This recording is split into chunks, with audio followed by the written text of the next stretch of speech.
Ito idol, ang pagkain na bago tayo kumain sa ngalan ng Ama, Anak, Espiritu Santo. Amen. Bago tayo kumain, pakita natin yung mga detalye ng tindahan. Yan si Bo Labanag. Ito ang tindahan niya.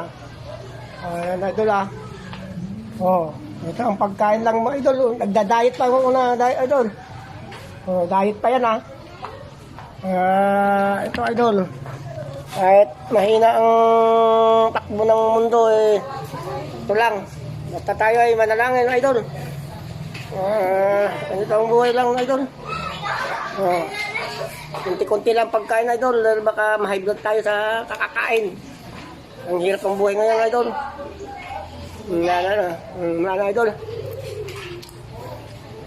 Wala, mahina talaga. Talagang mahirap ang buhay ng